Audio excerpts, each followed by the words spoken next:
বসবাস করি, যারা ঢাকার মালিক, ভূমির মালিক, সকলে আজকের আপনি ভাড়া থাকছেন। আপনি কিন্তু গুলশান বানানির লোক এখানে কেউ দাঁড়ায় নাই, এখানে ডিএসএস এর কোনো লোক আসে নাই, এখানে কিন্তু আসছে মালটাই, গোলাপাড়া, মিরপুর, সাধারণপুর, মতিঝিল, বাগদা, এই সমস্ত এলাকার মানুষ আছে। কারণ একটা এত ফ্যাসিস্ট সরকার, যেই সরকারকে এদেশের ছাত্র জনতা তাদেরকে বিতাড়িত করেছে, সেই সরকারের একটি কালাকানুর আইন রাজু কর্তৃপক্ষ দিয়ে এখনো ছিনিয়ে নিয়ে ফেলছে। এখনো তাদের বিরুদ্ধে, এখনো তাদের জেলের ভিতরে সুযোগী দেওয়া হয় না। একটা ফ্যাসিস্ট সরকারের একটা কালাকানুর আইন, একটা বৈষম্য বৃদ্ধি আইন কিভাবে এদেশে চলমান থাকবে। 2008 সালের যে নিয়ম হয়েছিল, 2022 আগস্ট সেই আইনকে পরিবর্তন করে 5 কাঠা জায়গায় যেখানে 10 তলা হতো, এখন সেখানে 5 কাঠা জায়গায় 5 তলা হবে। তাইলে বাকি 5টি ফলনের মানুষ কোথায় বসবাস করবে? ফ্লোর এরিয়া প্ল্যানের নামে আর এলাকা ভিত্তিক করা হচ্ছে, যেটা এর আগে কখনোই ছিল না। এলাকা ভিত্তিক ভাগ করতে গিয়ে ধানমন্ডি, গুলশান, বাড়িধারা, বনানী এইসব এলাকাকে সর্বোচ্চ সুবিধা দিয়ে ঢাকা শহরের বাকি প্রায় 80% এলাকার মানুষকে এই ভার কমিয়ে দিয়ে, অর্থাৎ এই সুবিধা আমাদেরকে সুবিধা বঞ্চিত করা হয়েছে।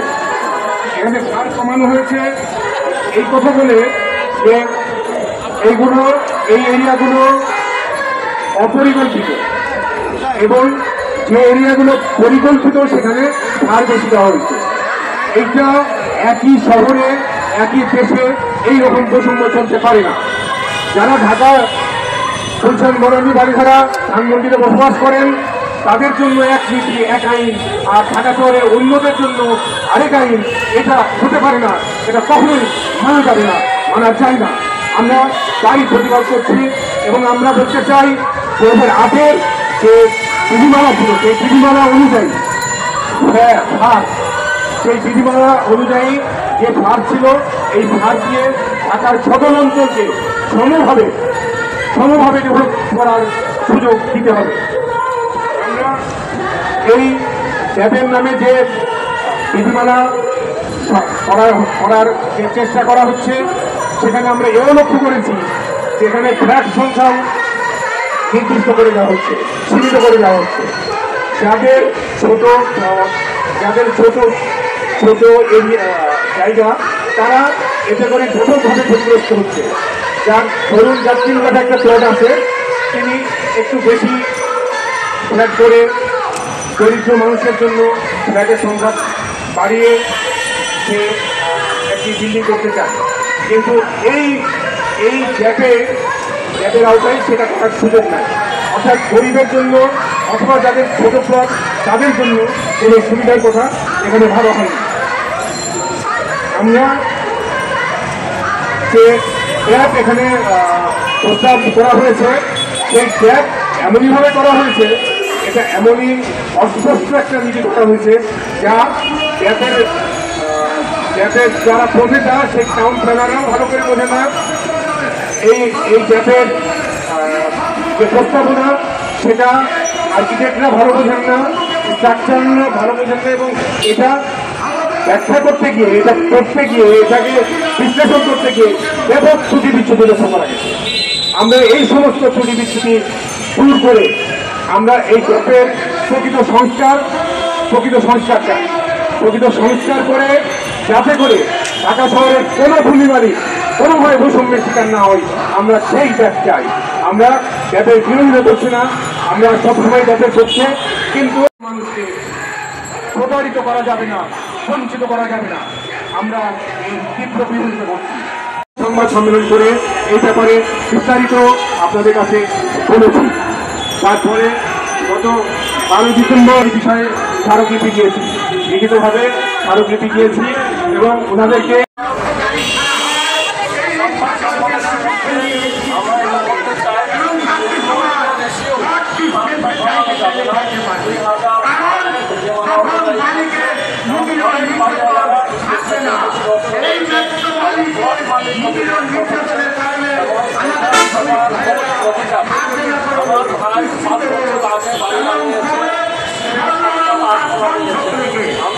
আমি মনে করব বলে আমি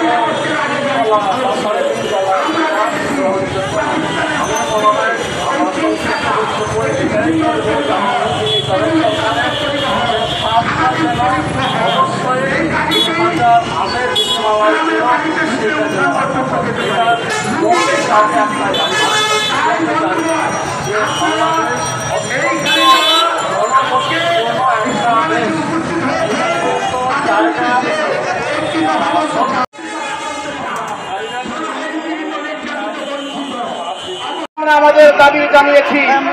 এই দাবি শুধুমাত্র আমরা এখানে যারা দাঁড়িয়েছি, আমরা ব্যানারের সামনে যারা দাঁড়িয়েছি, এই দাবি কিন্তু শুধুমাত্র আমাদের দাবি নয়, বাংলাদেশের সমস্ত, বিশেষ করে ঢাকা শহরের ক্ষতিগ্রস্ত সমস্ত ভূমি মালিকদের দাবি এটা।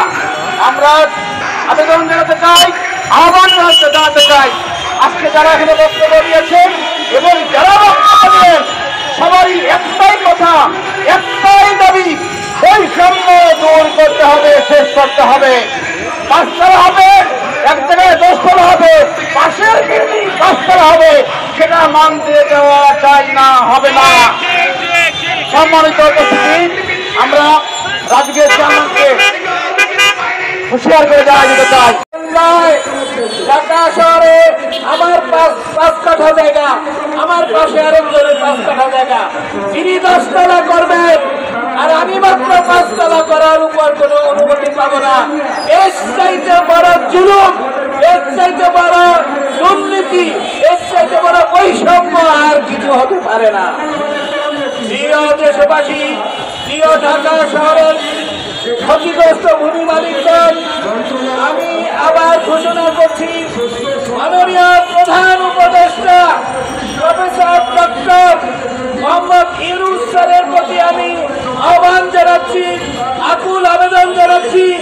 আমাদের দাবি অত্যন্ত স্পষ্ট, আমাদের দাবির মধ্যে কোন রাজনৈতিক নেতৃত্ব নেই। আমরা ক্ষতিগ্রস্ত ঢাকা শহরের ভূমি মালিকরা রাস্তায় নামতে বাধ্য হয়েছি। তার মাত্র 4 দিন পর 12 ডিসেম্বর